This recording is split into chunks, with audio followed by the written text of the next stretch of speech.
Wonderful. Hello, everybody, and welcome to Town Talks. We are so happy that you're joining us here today. I'm your host, also your mayor for Danville, Renee Morgan. Our goal for this program is to keep you informed on the latest and greatest issues that affect our community and our residents. My goal is to make sure that if you have questions, they're being answered. Today, we're going to discuss a topic, not usually one that you'd bring up over the dinner table. Hey, how about those RENA numbers? Or let's talk about the housing element, or honey, over a glass of wine on a Friday night. You know, what do you think about those housing needs here in Danville? But it is a topic that you need to be starting to bring up because it is definitely affecting all of us here in Danville and what we know to be Danville. The reason I have these three people on here today with me is because I feel their expertise in this area is paramount for your understanding of what's happening in legislation as well as our housing. Today, I am joined by our town manager, Joe Calabrigo. I'm also joined here today by our chief of planning, David Crompton, and Diane Friedmann, the assistant to the town manager, but don't let that title fool you. She's also our legislative guru, who is our go-between liaison for the council, as well as all of us in our community. So I want to go ahead and jump right into this because we've got a lot to cover today. And I wanted to make sure that all of your questions as well are answered at the end of the program when we open it up for question and answers. So today, let's go ahead and start, if you don't mind, with Joe Calabrigo, our town manager. And Mr. Calabrigo has been with the town of Danville for over 35 years. His wealth of experience is paramount also in what our community looks like today. When you hear that song, "We Built This City," that definitely describes Mr. Calabrigo. I would like to start by saying welcome, and I thank you so much for being here today. We incorporated in 1982, and we did that for a reason. The residents wanted to have how the shape of their community looks like for the future. So what's happening now, and what does that mean for Danville moving forward with everything that's going on in legislation and our housing element? Well, thank you, Mayor. Good morning. Glad that I could be here this morning and be part of your panel. And as you alluded to, when I first joined the town staff, I was actually in Dave's role back then. I'm first and foremost a city planner, so community planning, especially as it relates to our town here, is near and dear to my heart, and that's the focus for our discussion this morning. As you said, when our voters decided to incorporate back in 1982 and form their own city, or in our case, town, local control over planning and land use matters was really at the top of the list of reasons why they wanted to do that. So, as we all know, planning and growth in all communities is guided by our general plans. And here in Danville, our general plans, since 1987, we've adopted 3 different general plans, and each one of those general plans has really sought to very carefully balance the need for community growth and change with the need to preserve and enhance the many unique qualities that have made Danville, Danville, and have made this a special community for over 150 years. Thanks to these general plans, development has been very carefully planned to make sure that services and infrastructure, things like parks, roads, schools, to name just a few, have been able to keep pace with the growth. So our population, that if we go back to when we incorporated in 1982, it stood at a little over 26,000. It grew to over 41,000 by the year 2000. And now, really, for the last 20 years, the growth rate has been quite a bit slower. The most current population estimate that we have from the state put us at just under 44,000 last year. And I believe, and Dave can correct me if I'm wrong, but I believe that our current general plan, the 2030 general plan, is forecasting a population for Danville somewhere between 45 and 46,000 when we get out to to 2030. So growth-wise, Danville, we're really I would describe us as being the outlier in the Tri-Valley. We've grown at a much slower pace. The cities that surround us have grown much quicker, and in large part that's because they're home to some pretty large regional business parks and job centers that they house. But as you alluded to, growth is obviously a sensitive subject in any community, and certainly, ours is no different. And we're going to talk a little bit about that this morning. Statewide, really over the last decade, the lag between housing demand and housing supply has gotten wider and wider, especially as it relates to housing that is considered to be affordable to a broader range of income levels. So that fact, combined with, I guess I would characterize it as the political course that's being charted here in California, has encouraged our state legislature to really insert themselves into housing and land use matters that previously really fell just to the individual local jurisdictions, that is to say, the cities. So I know that in just a moment, Diane is going to highlight some of what's happening in Sacramento as our legislature continues to intensify their efforts to create housing affordability by imposing new requirements on all of our local governments. And Dave is going to talk a little bit about the process that's going to lead up to the adoption of our next housing element. So, really between our state legislature that has introduced a large number of bills over the last several years that are going to have a major impact on how we do land use planning. I think the upshot of all of this is that with respect to planning, and especially housing, it's not going to work. It's not going to work the way that it has in the past. It's interesting because you mentioned the general plan and how it's been revisited a couple of times. How important is a general plan to a city, a town, a community?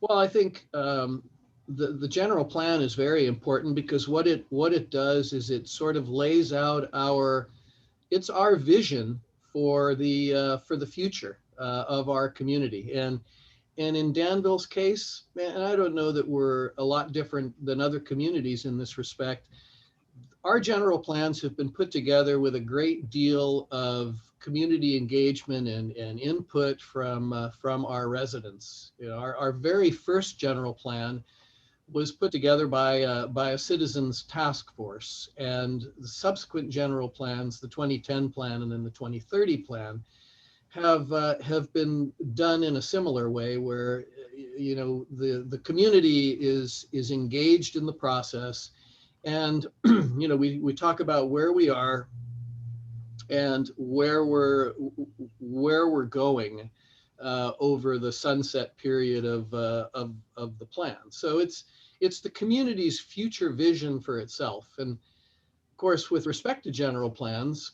a key part of every general plan is the housing element. And in addition to planning to provide for a certain number of housing units that are assigned to each city by the state on an 8-year cycle, housing elements have always been required to affirmatively further fair housing. That is to say, we've always been tasked with making a good faith effort to plan for housing that's affordable to all income levels. And as we move into this next housing cycle, the state's really taken that a step further. The state passed something that was referred to as Senate Bill 828. It was passed back in 2018. And the state has come right out and said that the assignment of housing numbers to the individual cities have to promote socioeconomic equity. And what that means, quite literally, is the less housing that communities currently have, that meets low and very low income thresholds, the more the state will want to assign us. So this is one of many transformative actions that the state is taking to increase the housing supply and spur more affordability. You know, you hear the word NIMBY, and, you know, not in my backyard. And, you know, people think, oh, Danville, that's the reason why they're fighting so hard and they're pushing back so hard. But the reality is we really don't have the backyards to build in. I mean, our housing element is what it is, but where are we going to place those houses? So, I mean, open space, are we going to place these homes in all the open space? Is that what the state is asking us to do, or how are we going to do that? Well, I think that the state is, you know, when we talk about the general plan, I think about the why, the what, and the how. So, you know, the why, as we've discussed, has to do with our vision for the community and the way that the community is going to grow. The what is something that you know, we use zoning and our local engagement processes, you know, to be able to turn the general plan vision into zoning and development tools that allow us to review and approve projects. And you know, how we do that is through a process that tries to provide for as much notification and engagement as we can. So the you know, the state is really stepping into both the why and the what. In terms of the how, that task falls back on each individual agency, Danville included. You know, they are through our Council of Governments, which here in the Bay Area is the Association of Bay Area Governments. They are assigning us a certain number of housing units that we have to do what we can to plan for and try to accommodate. Now, once again, it doesn't mean that we're responsible for seeing these units get built. We don't have any direct control over that, but the state is really ratcheting down the ways that they exert influence over local communities like ours. And, you know, furthermore,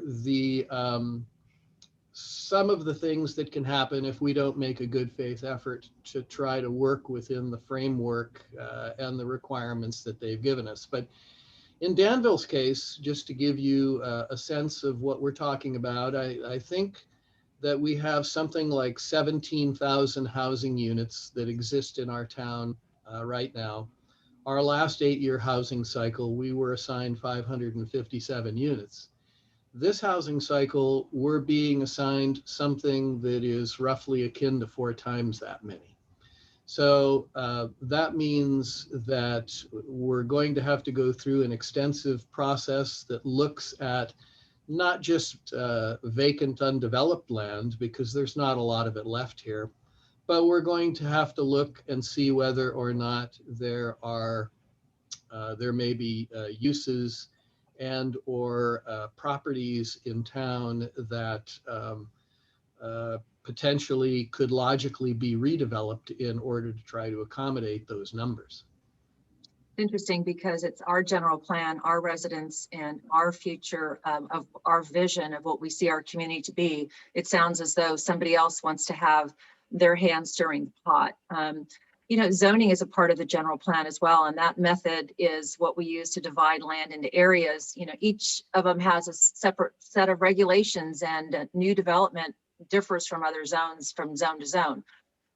How does that work if we are now required to do that? And you're speaking of open space or areas that can be developed. What does that do to our general plan?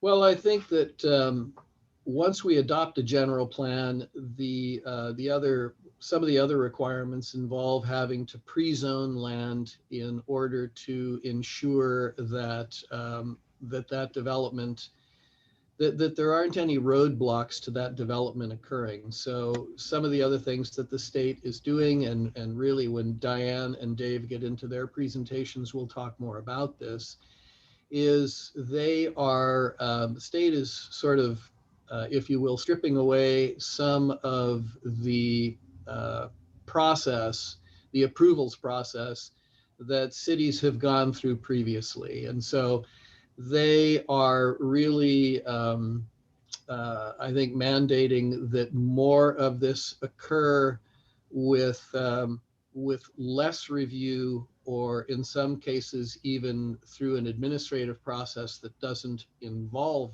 public hearings, as a way of ensuring that development that oftentimes can be slowed or sidetracked as a result of community opposition, that doesn't happen, or doesn't happen as much. Yeah, that's the check and balance. I mean, we have a planning commission and design review and all the other commissions that we have as well. For that specific reason, it seems to me that that would not be a good idea.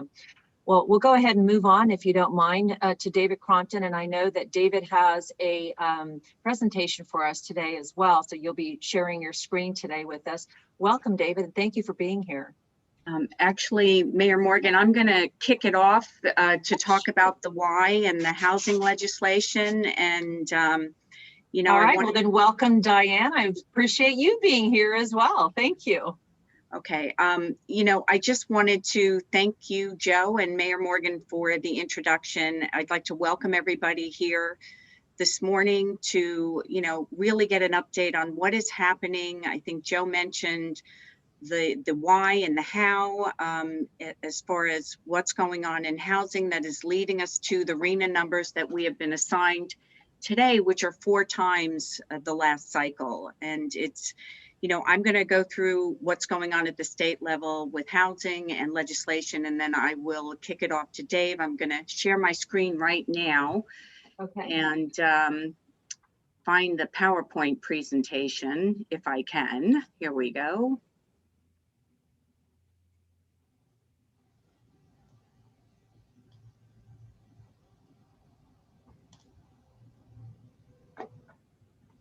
I want to remind everybody also, while we're waiting, that that the questions will be answered at the end. We're going to go ahead and let everybody do their presentations first, and we'll get into all your questions at the very end. We'll make sure to leave time for questions as well. So know that, and you are, Jeff Gillette as well as Kat Bravo are writing all these questions down for us. And once we get to the end of the program, or at least 15 minutes out, we'll be sure to have your questions answered as well. Maybe while Diane is doing that, I wanted to ask you, David, if you don't mind, this seems to be, with the general plan. I know that you were prior to that, I had the opportunity to work with you on the planning commission, and what a great opportunity to sit down and see you at work and watch your ability to kind of guide us through what's the housing element. But it seems right now that with what's coming down, what they're proposing is a drop in the bucket. So it looks as though Diane's getting up her screen. I'm trying. Right. She's getting it's called modern technology. We think we have it all figured out, and then when it comes time to do it, it's a little difficult. But the Danville residents were so involved with the planning process of the general plan, and this information today for the people that are listening is information to take away, to talk to people about, because we don't want you to feel as though in the last minute you're learning about what's happening with the town and what's being opposed and what is being put to us that we have to do. And we don't want you to feel as though you're not a part of this. This is so important for all of us to know that you're a part of this entire process with us, so that you know what's going on. These new proposed bills that are coming down, as well as legislation, is a difficult thing for me to digest. And I'm hoping today that when you hear all the conversations, you'll understand as well that it's just as hard for us. So it looks as though Diane's got her screen up and we're ready to go. Thank you, Diane. All right, I am sorry about that. I have 3 screens. And Of course you do. Yeah. I'm surprised you don't have 10 screens in there that you're working on. okay, so the first thing I want to do, and I'll move through this pretty quickly, is really talk about the state intervention and what is going on and why we have this issue. Kat, can you take us to the next screen?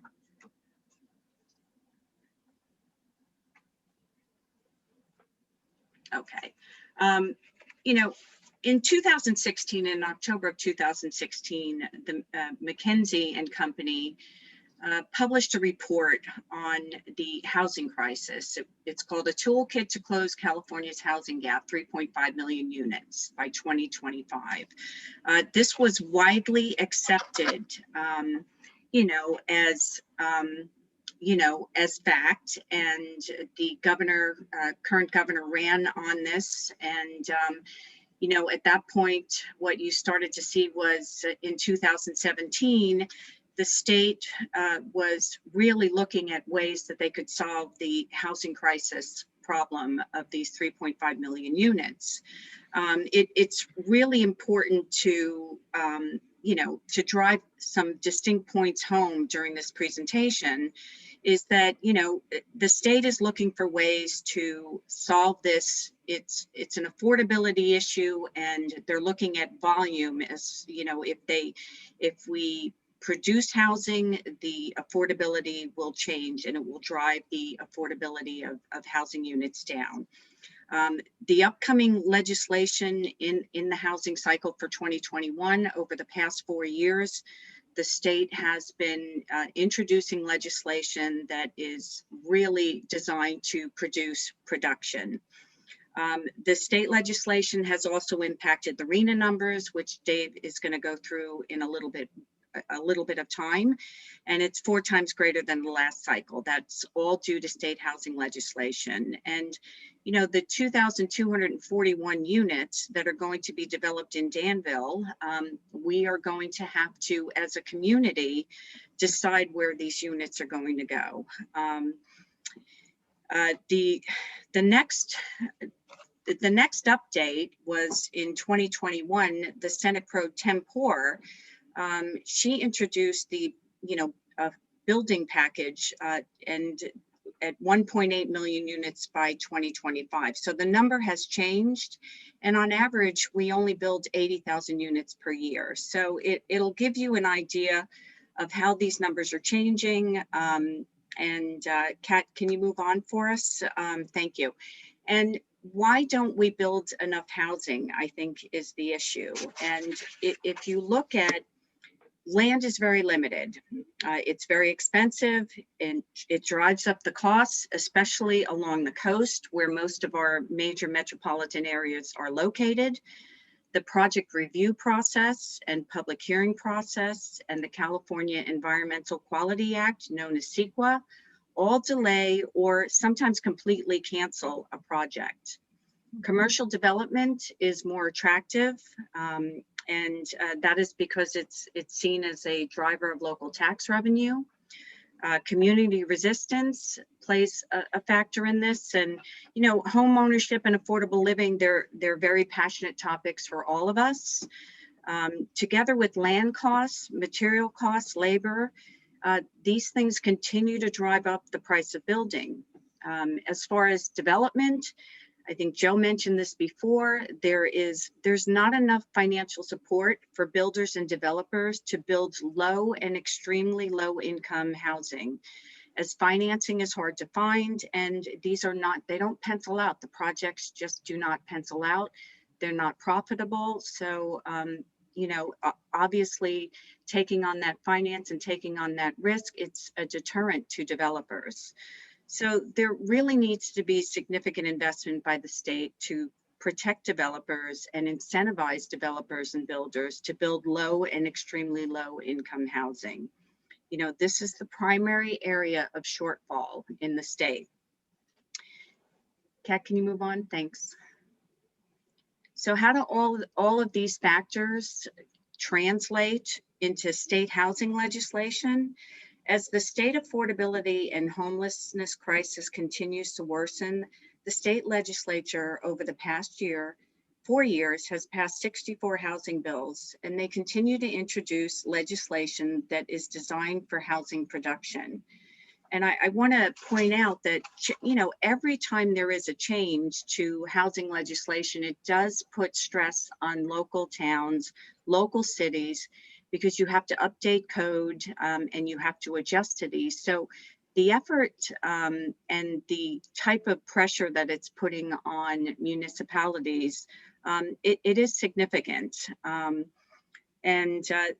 These bills, there are 28 bills that were introduced in this legislative session that are related to housing. And the bills are designed to streamline housing approvals, increase density, and reduce barriers to production. Reduction of impact fees, surplus land inventory, and changes to land use zoning are just a few of the well-designed concerted efforts to remove planning, zoning, and oversight of development from local control. Kat, can you please move on? I want to really specifically talk about the housing package that was introduced this year by the Senate Pro Tem. Over the past few years, the Senate Pro Tem's office has had a group of senators who have formed a team to really work on the housing process and the affordability issues. And they have designed housing packages and designed to, as the above, eliminate the barriers to housing production. I specifically want to cite one bill that's going through right now is SB 9, and SB 9 literally eliminates single family zoning in California, which HCD has at 65%. So this is an effort to unlock zoning in the state of California. And SB 9 is you can take a residential parcel, and this example we have is 25,000 square feet. It has a 2,025 square foot home on it. You can add a junior ADU. You can add an ADU, which is an accessory dwelling unit. And you can also add a second full-size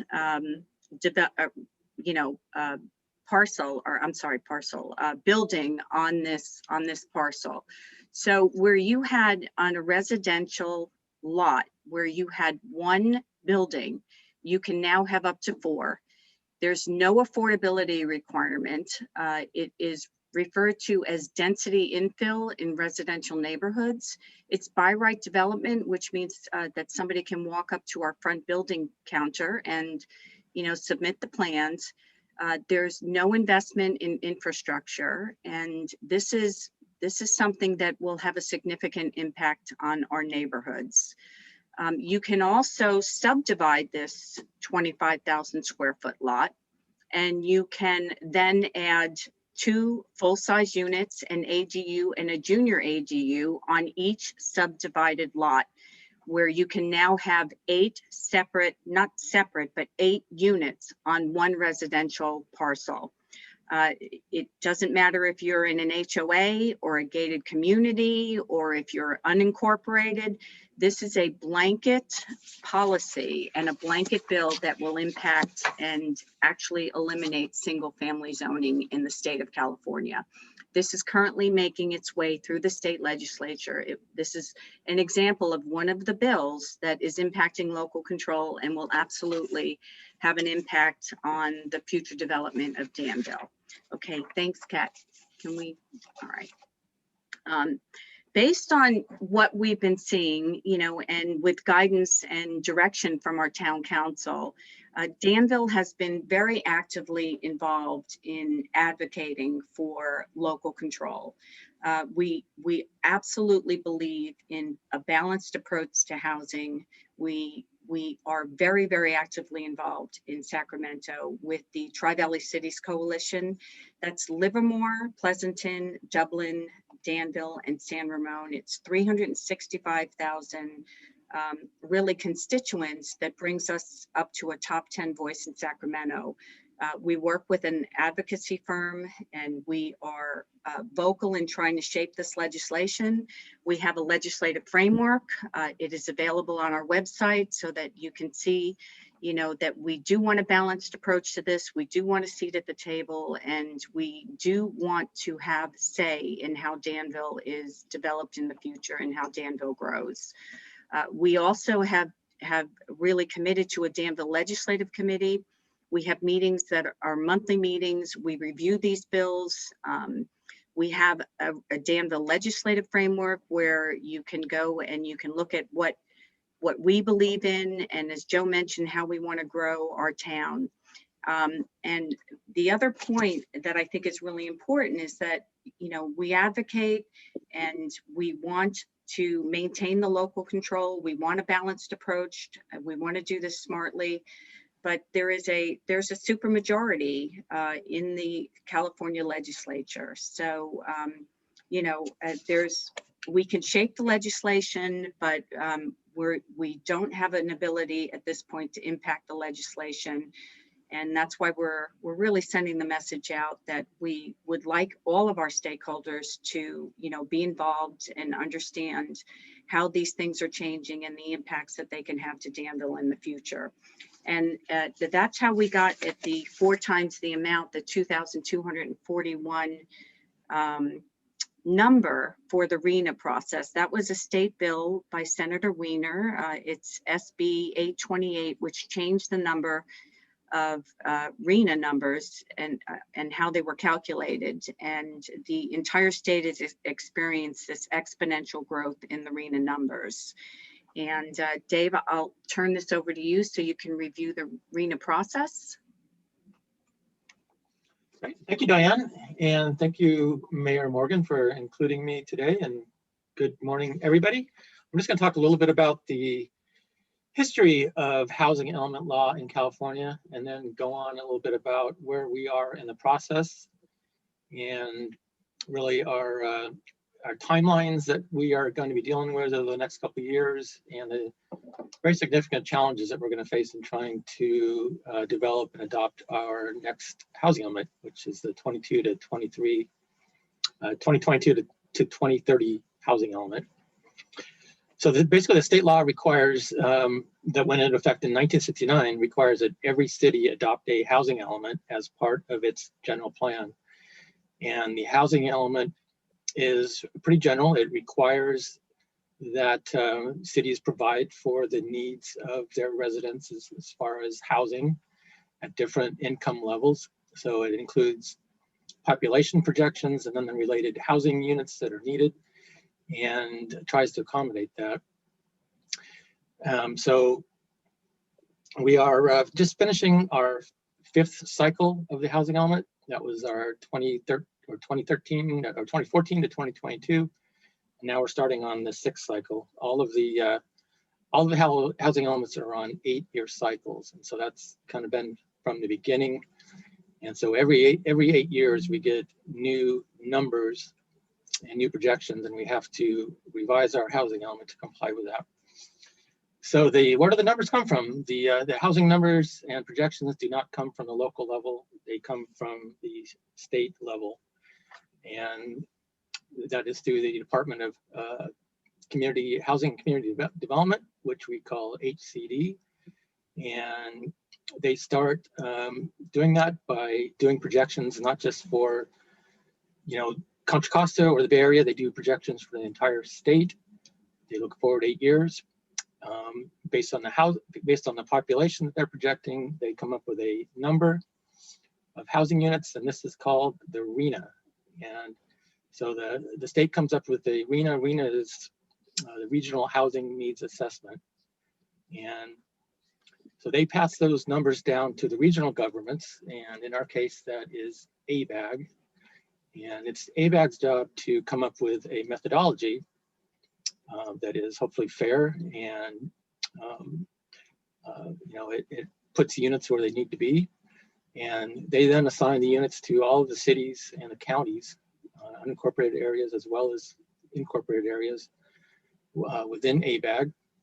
And then it's ABAG's job ABAC comes up with this methodology, and then they pass it to the cities, and then it's up to all the cities to adopt their own housing elements that must incorporate the housing units that are given to us by ABAG. And you can go to the next one. So really for our region, for ABAG, the process started about 1.5 years ago when ABAG set up what was called the RENA Methodology Committee. And that committee was made up of representatives from all of the counties. It included representatives from housing groups as well as the development community. I think there was about 40 members of this committee, and they met every month for about 1 year. And their job was to come up with a reasonable methodology for how the housing units that are being assigned to ABAG and our region would be distributed to all of the cities and counties. And as you saw on the last slide, in June of last year, the state finished its projections and passed down to ABAG the actual RENA number, and that was the 441,000 units that are required to be distributed and constructed within the Bay Area in this next 8-year period. In July of last year, as we were, you can stay on the last slide. In July of last year, as we were very closely monitoring the efforts of the RENA Methodology Committee, we saw where they were focusing down on 2 different methodologies. And these 2 methodologies were very different in their effect as far as the way that the units, housing units were distributed throughout the Bay Area. And we and many other cities became very concerned and started really getting involved with advocating for one of these methodologies. So the first methodology was based on the Plan Bay Area 2050 growth. And that is a long-term plan. It's a 30-year plan that is adopted by ABAG and MTC.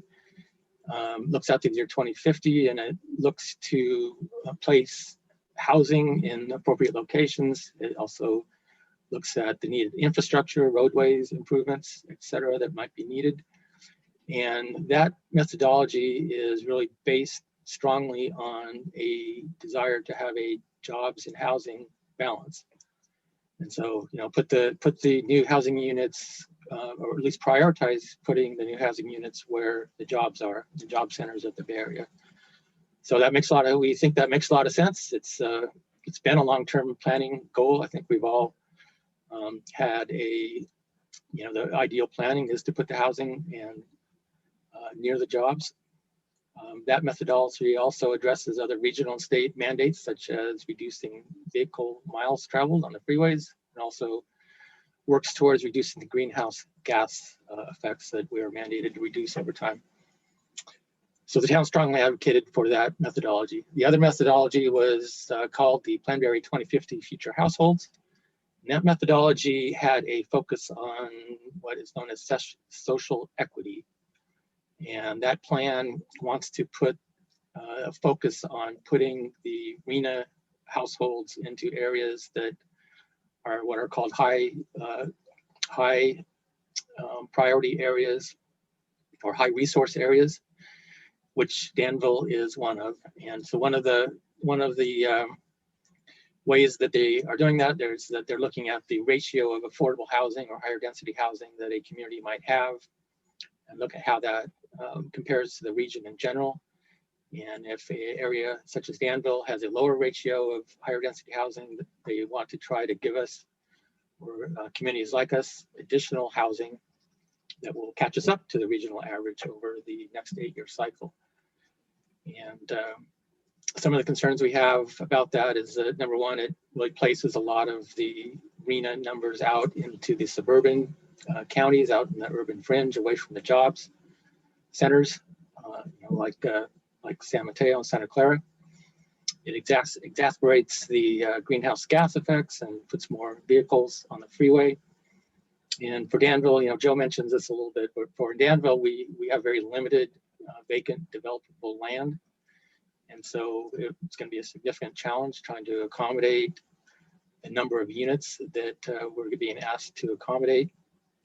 Basically what it means is going out through the town and trying to identify the sites in town that are available for development or could be re-upzoned for development, and have general plan changes and looking at the densities and trying to, come up with kind of, have a puzzle here that we're trying to put together to try to figure out where and how and what densities to accommodate our arena. Another issue we have in cities like Danville is that even if we do find sites that are, for these types of developments, they're not going to be affordable. And we saw that as an example, the Luxon Riverwalk down on Diablo Road, which was just completed. That was one of our arena sites we created as part of the last cycle. So of those 144 units, 10 of those are deed restricted to be affordable to very low income, and the rest are at market rate. And if you've seen the rental rates for those, they're anything but affordable. So if we're trying to get affordable housing without having some type of a state subsidies, that type of thing, it's not happening at the market rates at Danville. So next slide, please. Back. I'm sorry, I wanted to just talk about that chart a little bit. So you can see the numbers here on this chart. This is the difference between the Plan Berry 2050 plan and the future households equity focus. You can see where for Contra Costa County, the difference in those methodologies shifts Contra Costa RENA up about 54% the number of units. The same with other suburban counties like Marin and Napa.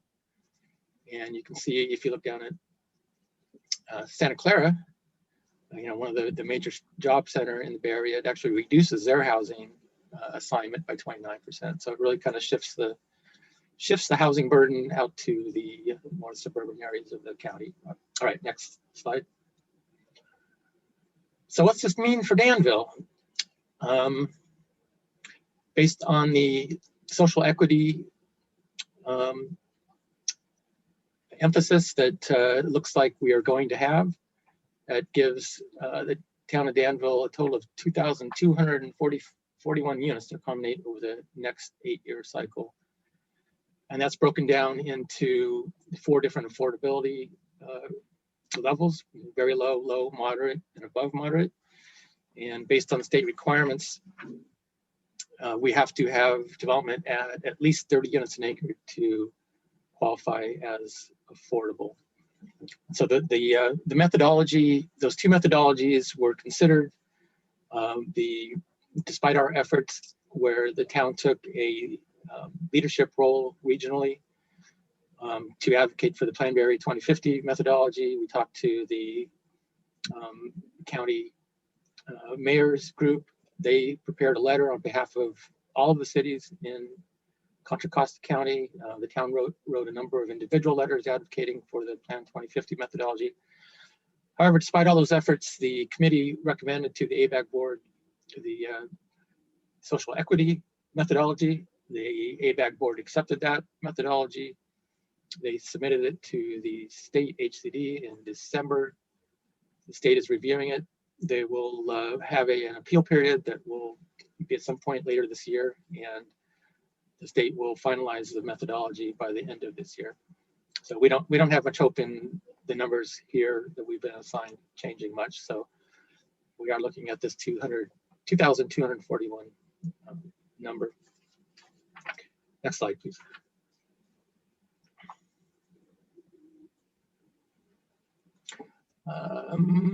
We're missing the timeline slide, but I will go through that real briefly. So going forward, as far as the what we're doing right now and what we're going to be doing over the next 1.5 years. So right now we're kind of working behind the scenes. We're working on a land use inventory for the town of Danville. It's very important. We need to identify all the lands that we have out there in our community right now that are undeveloped, that are residential properties, and kind of total those up. So, the lands that we already have can offset somewhat the RENA number that we're being given. Not a lot. We don't have a lot of vacant land, but it is important. But we do know that most of the land that we do have is at lower densities, family densities. And so that's something that we are working on. The next step will be to work on what we are kicking off today, and that's going to be our public engagement process. Diane's going to elaborate on this a little bit more in a moment, but we really, it's going to be vitally important for us to reach out to the community, to get the community involved in this. We're kind of all in this together. So again, Diane's going to talk a little bit more about that. By this summer and spring and fall, we want to begin to narrow down our potential arena sites. So again, we're going to be looking for sites around town. We're going to be trying to involve the public to prioritize what sites might be the best types of locations, the best types of sites. We want to begin narrowing down our sites, and at that point, we're going to have to hire an environmental consultant to prepare an environmental impact report to study those sites, what impacts there might be with upzoning sites as far as traffic impacts, etc.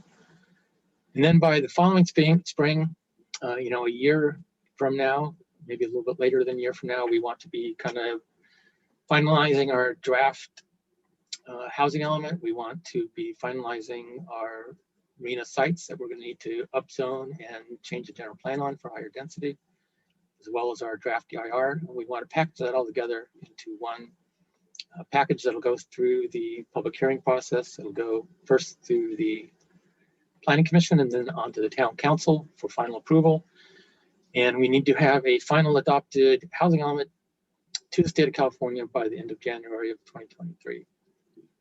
And so we'll be available for questions on that, but right now I'm going to turn it back over to Diane to elaborate a little bit on the public outreach program we're putting together. Before you do that, I just wanted to ask a quick question. It's I don't know about all of you that are listening, but it's very concerning for me to hear all of this that's happening. I don't understand legislation in a sense that, in Sacramento, for some reason, they think that one size fits all.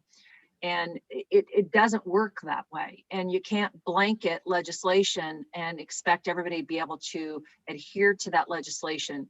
David, you mentioned the RENA numbers, and you had a slide up there about if we push back, and before, when we did our general plan and our housing element, a lot of people came and were really upset and said we should just push back and we should just say we're not going to do that. We don't want to have anything to do with this. Mm-hmm. And all of you should as well. And the town council should not do the building. We should not adhere to our RENA numbers. What's going to happen? I mean, we could do that, but what will happen if we do?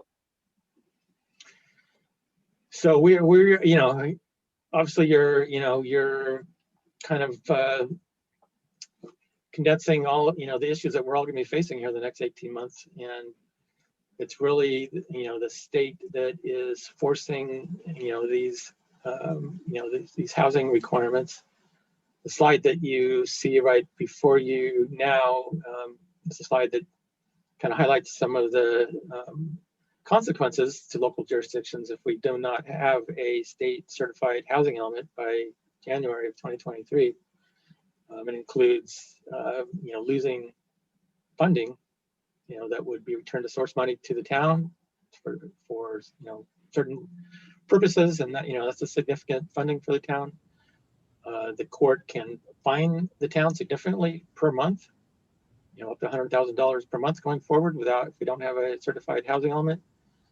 There's a real problem where if we don't have a certified housing element, the state may decide that we're not capable of planning for ourselves and take away our local control, even if they're saying what we have to do. They're leaving it to us to decide how and where. But if we don't decide how and where, they could decide how and where for us. A judge or some group could come in and impose where the housing units need to go. So there's really some significant downsides to not complying with the state housing element. Let me just add on to what David said, Mayor. I think where I think some folks might logically say, well, if there are financial penalties that are associated with that, let's simply go ahead and absorb those. Well, first off, there are some fairly significant financial penalties, but I think of greater concern is that the direction that this state is moving, I want to emphasize what Dave said. The remedy will be through the courts and through the legislature, where the state just simply steps in and takes care of all of our local land use planning on our behalf when it comes to housing. This whole process that we're engaged in right now in the Bay Area is happening throughout the state of California. And right now in Southern California, they're about 1.5 years ahead of where we are in Northern California. In Southern California, going through their Council of Governments, they've seen 40+ appeals to the numbers that have been assigned to various cities. All of those appeals have been denied. Here in the Bay Area, and in particular in Contra Costa, I would say that the town has expended considerable effort. Danville really, I think, took a leadership role with our mayor's conference here in Contra Costa County in putting together a coalition that presented an alternative methodology to the ABAG Executive Committee at the end of last year.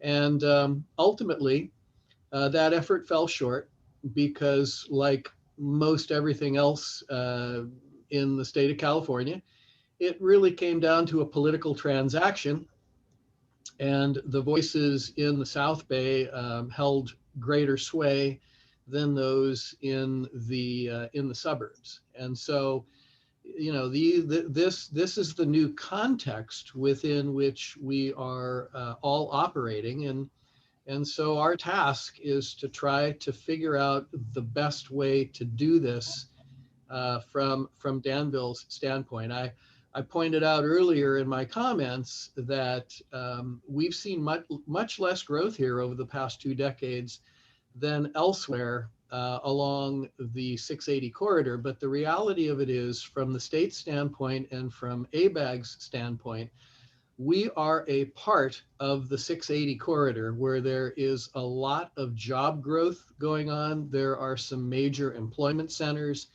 And so from their standpoint, we are considered to be part of a jobs-rich community, and we are part of the solution that they have identified in terms of the housing shortfall. Yeah, just to kind of clarify on that, a lot of people are, we were talking about the housing element that we had gone through already before. And we had designated priority development areas. Are those areas, do they have to build on those particular properties if they're designated priority development? Do we have to build 2,241 homes in our housing element, or can we just assign priority development and it doesn't have to be built? How does that work? Can you explain that to the people that are watching? Sure. So it's the town's responsibility to provide lands that are available for development of a total of, the 2,241 units. So what we have to do is make the general plan changes and the rezonings, so a land is sitting there ready to be developed by right. At that point, it's up to the private sector to come forward and develop. We really don't have any control over that. So it's really our job to set the stage, to have the lands available and zoned. Once they're available and zoned, we have some limited review process over the architecture, et cetera.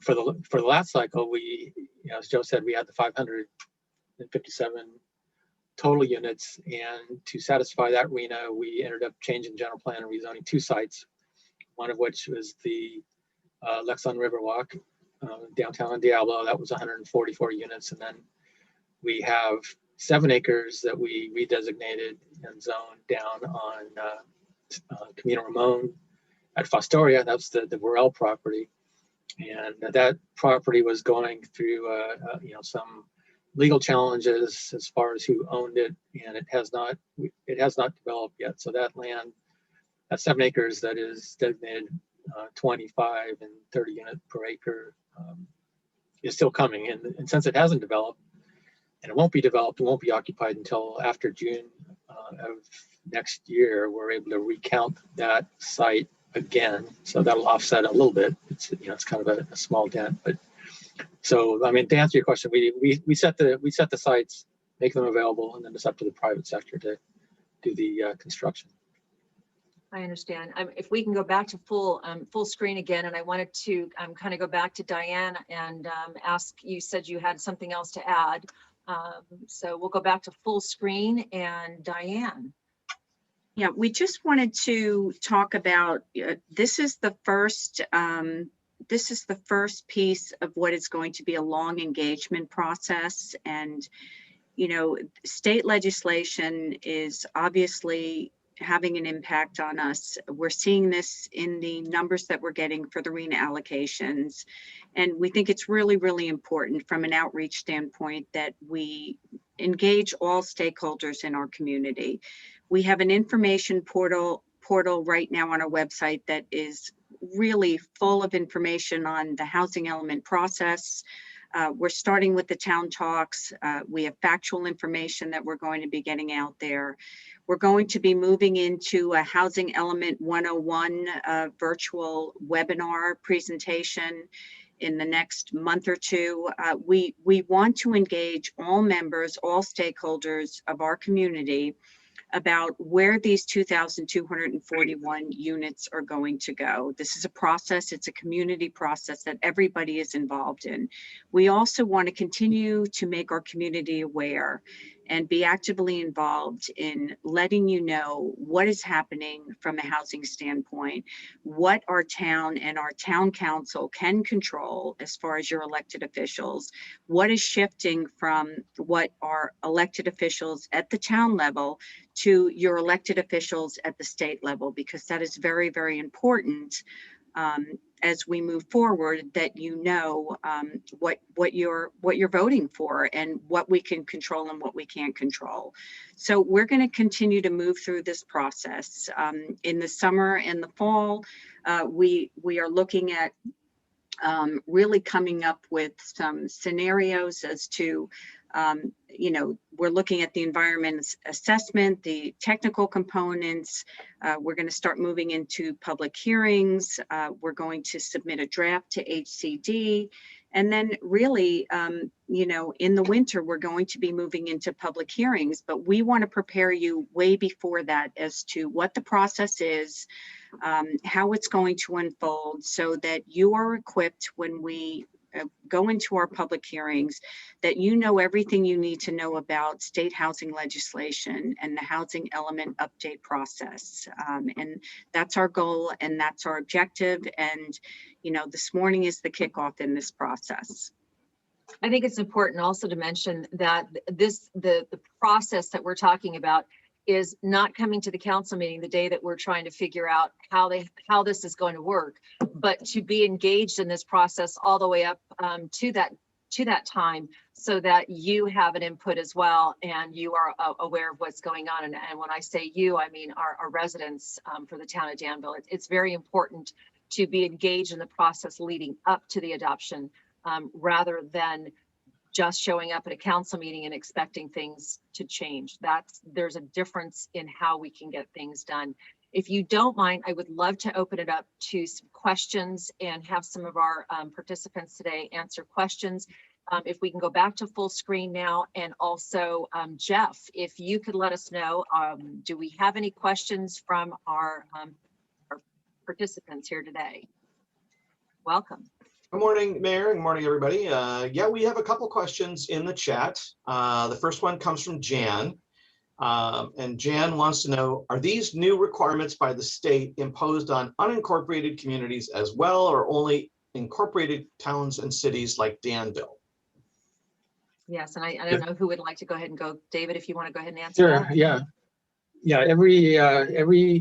All 101 cities and 9 counties in ABAG are required to have a general plan and a housing element, and all of those jurisdictions get a RENA assignment. So, you know, if you're unincorporated like Alamo, you're part of Contra Costa County. Contra Costa County will be going through the same process we are, as far as looking at their available sites and, you know, for additional housing and what sites may be needed to be added and upzone to allow for development. So where those go in the county will be a process that the county goes through. Okay, Okay, next question. our next question comes from Greg, and I think this one is for Joe. Should considerations be made to annex unincorporated parts of Danville to help with land availability? That's a good question. And the way that I would answer it would be to say that if the town felt that annexing additional land would make currently undeveloped land available for additional housing development, that would certainly be an option that could be pursued.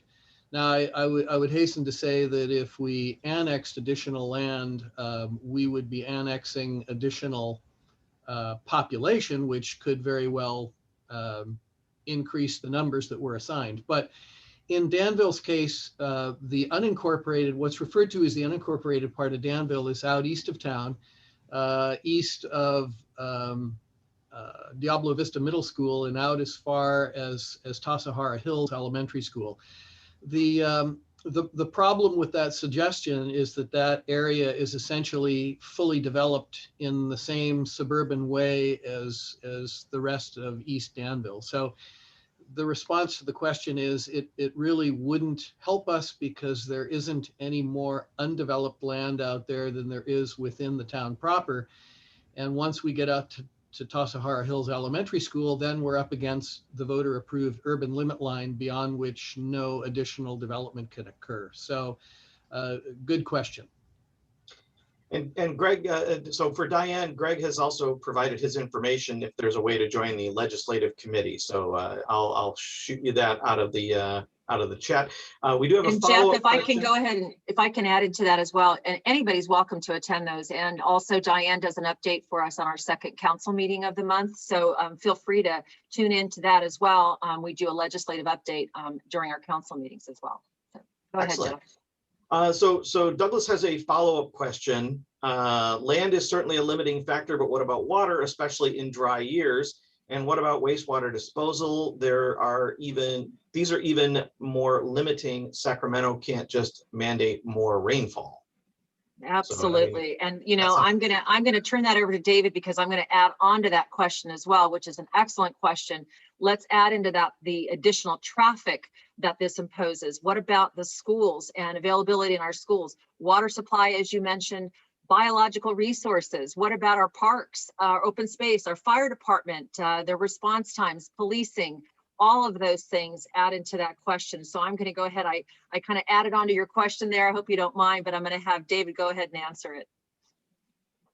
Yeah, so you know, when we get down to the sites that we want to recommend and consider for upzoning, you know, from whatever it is today to higher density housing, we will need to prepare an environmental impact report.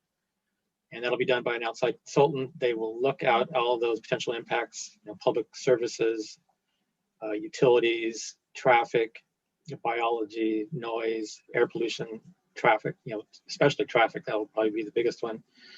I think we'll find that as far as water, you know, Danville is in East Bay MUD's service district. And so in general, any new development in a service district would be served, but that's something that, you know, we would be coordinating with that district. Same with Central Sanitary District, our sewer provider. They have standard mitigation fees that they charge for new developments to expand their facilities. So that's generally just a mitigation fee. School population is governed by state law. So really the only thing that is required to mitigate any school impacts is a school mitigation fee that we be paid as part of any new project.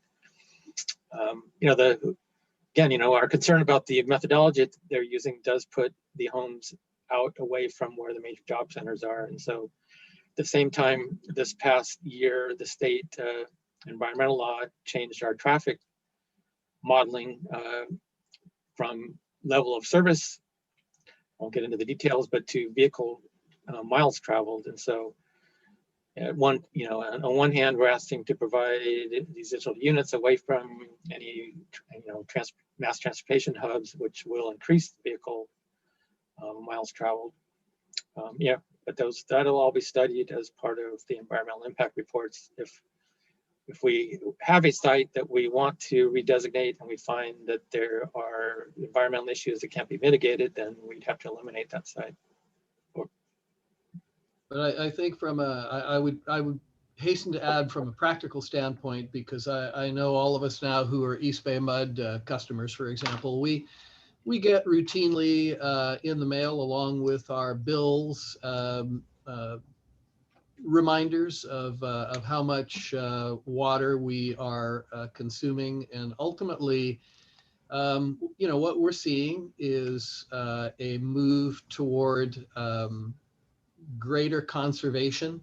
In the future, I think what we're going to see is that that's going to have to be mandated more and more, because, as you say, the resources that we are the resources that we're talking about are finite.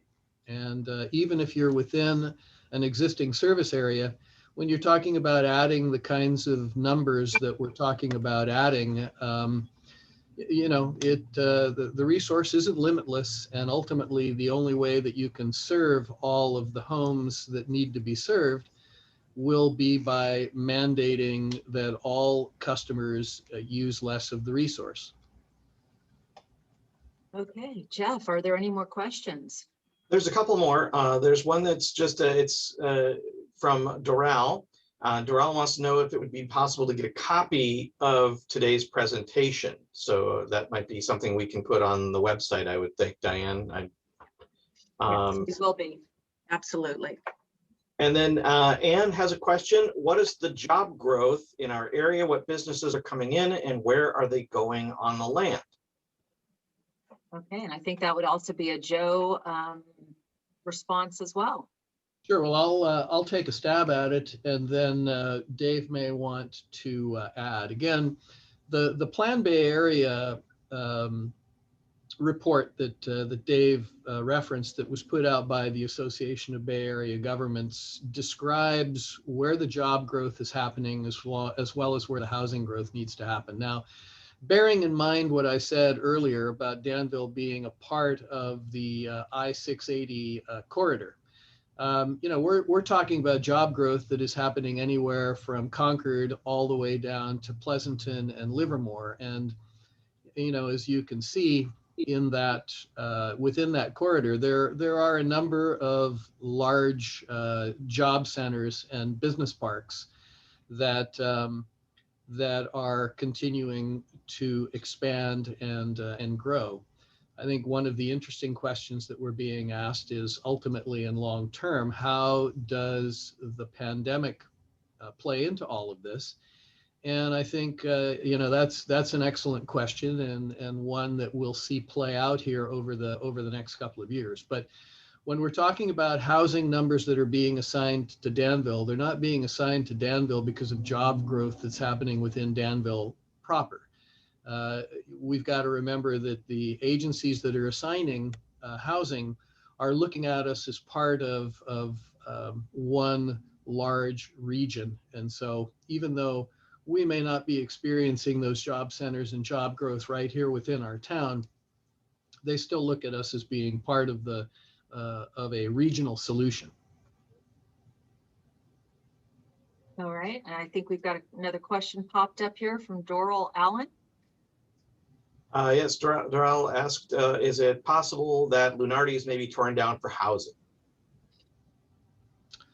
Well, sorry, Jeff, go ahead. No, I would, one of the things, obviously, that we'll be tasked with doing is looking at sites throughout town. And Dave referred to it earlier, the Alexan Riverwalk project that was built by Trammell Crow. That project was built on a site that previously housed an office complex that had been built back in the early 1970s. So you look at a site like that, and if it's no longer an economically viable site, you know, the potential is there for that site to be reused. They also want to know that if you're going to show that as a site, that there needs to be a reasonable possibility that that could happen within the 8-year planning period that they're looking at. So, you know, when I look at Lunardi's, the sales at Lunardi's seem to be better than they ever have been. We do not have a lot of supermarkets in town. And so I don't think I'd be going out on a limb to say that I think that there would be very little likelihood that Lunardi's would be going away in favor of a housing site. But the concept of you know, replacing certain types of uses that may no longer be economically viable with housing is certainly something that will need to be looked at, because we don't have the vacant land that it would take to accommodate all of the housing that would need to be planned for. Now, Joe, I'd like to add to that. There is a bill in the Senate Affordable Housing Package, SB 6, the Neighborhood Homes Act, which will allow residential development on existing lots that are currently zoned for commercial, office, or retail space. So this is another bill that is going through the state legislature right now that are looking at these types of available, you know, commercial or retail lots to convert them to housing in the future. So stay tuned. Yeah, that's really focused on commercial sites that, you know, what we're seeing, again, if we look at the I-680 corridor, and I think the Stone Ridge Mall in Pleasanton is a great example. You've got a commercial property there that, given some of what's happened around it with outlets in Livermore and other commercial development, may no longer be as viable as a commercial site. And if that's the case, the state is clearing the way to allow for housing on those sites without the need to go through any extraordinary legislative act that would have been required previously. In other words, having to rezone the property. But again, it comes back to whether or not the site that you're looking at is viable for its current use. David, did you want to add something to that as well? I think you were. Yeah, I mean, I was just kind of adding that, you know, what Joe talked about as far as the viability of these sites. We can't just go and rezone a site for higher density residential development. The state won't let us go through a kind of a paper exercise. It has to be a site that is not viable now, that the property owner you know, will sign off on or you know, indicate in writing that they intend to redevelop in the next 8-year cycle.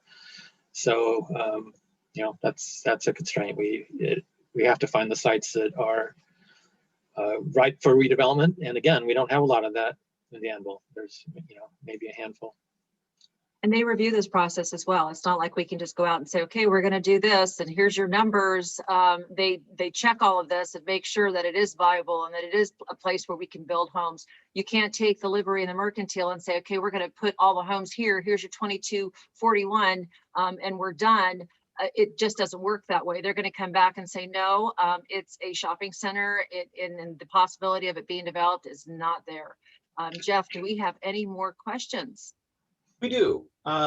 We have one from Brian who wants to know, can one build an ADU on your front lawn? Well, that depends on how big your front lawn is, I guess. But, you know, under the state approved a new, you know, statewide ADU law last year went into effect in 2020. The town has adopted a new ADU ordinance that complies with the new state law requirements.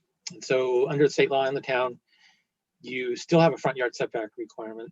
So, you know, depending on what zoning district you're in, you'd probably have a 20 or 25 foot front yard setback that you can't build a structure that tall in.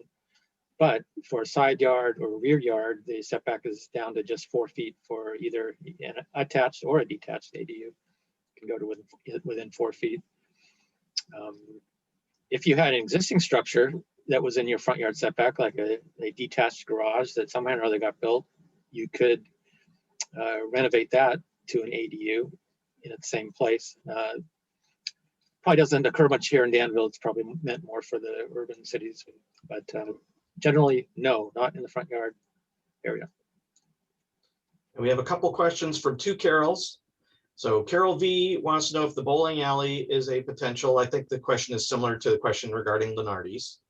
And then I'll tell you what Carol P's is after that. Yeah, so the bowling alley is a site that we have considered as part of our last couple of housing element updates as arena site.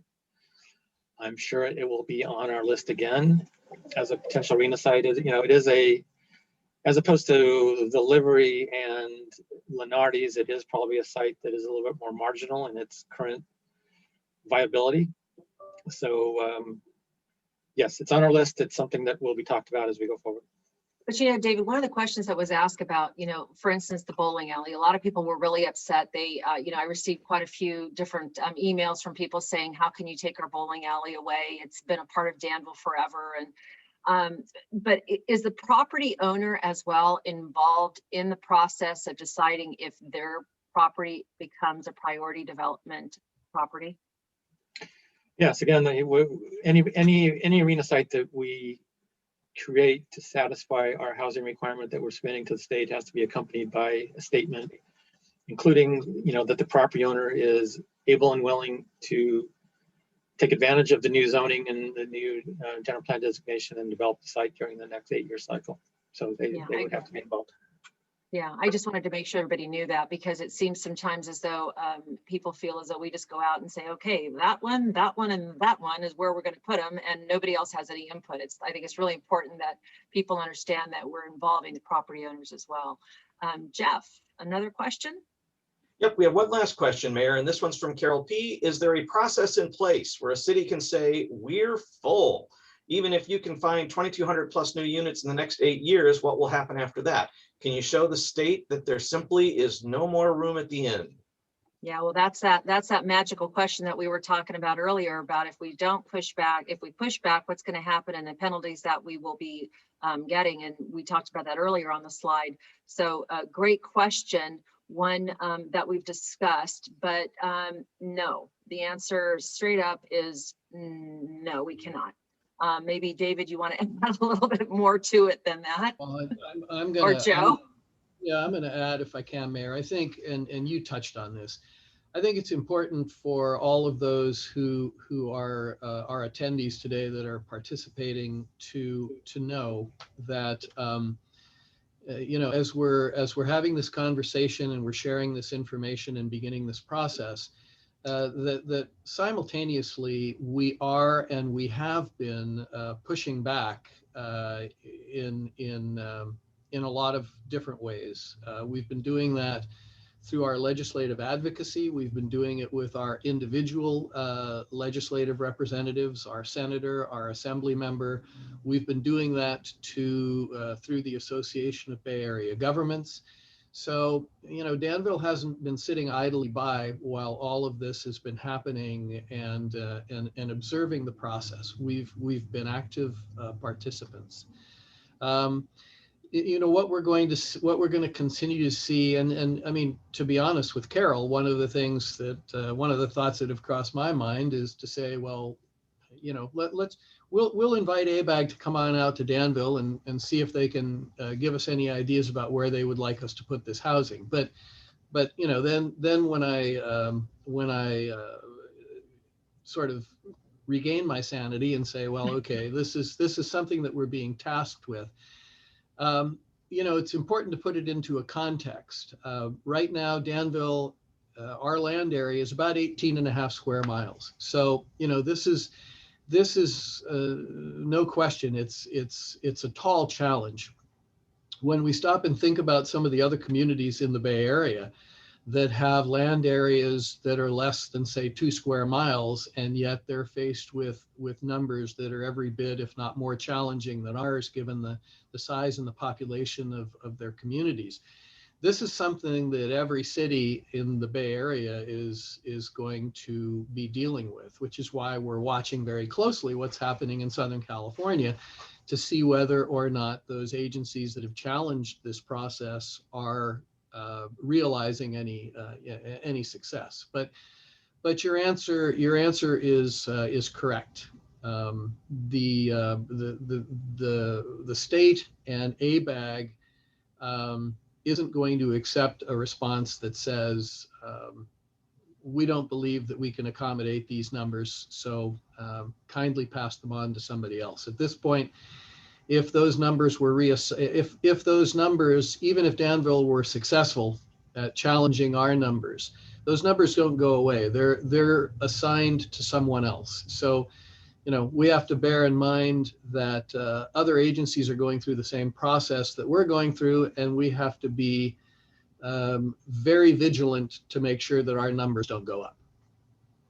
And you know, we could probably go on about this topic for quite some time, but I wanted to let all our participants know that we are here. We're available for questions in the future. If you have more questions, feel free to email us. Our information is also on the danville.ca.gov site. You can easily, you know, email us with questions or get involved in the process along with us. We're welcoming you to do so. I wanted to thank each and every one of you today for being here with us on this beautiful Good Friday. I would like to let you know that our next show is coming up. It will be on, let's see here, May 7th. We're having our next show. The topic of interest will be announced next week, so stay tuned. We'll be on the same BAT channel. And also I'd like to invite you to the 10/8 show with our Chief of Police, Alan Shields. He does a program every Wednesday evening at 5 p.m. and you're welcome to join that and hear about some of the latest and greatest things going on as well in our community. So from all of us here in Danville, I want to thank you for joining us today on Town Talks. In the meantime, stay positive, test negative, and keep in touch. We'll see you soon. Thank you for being here today.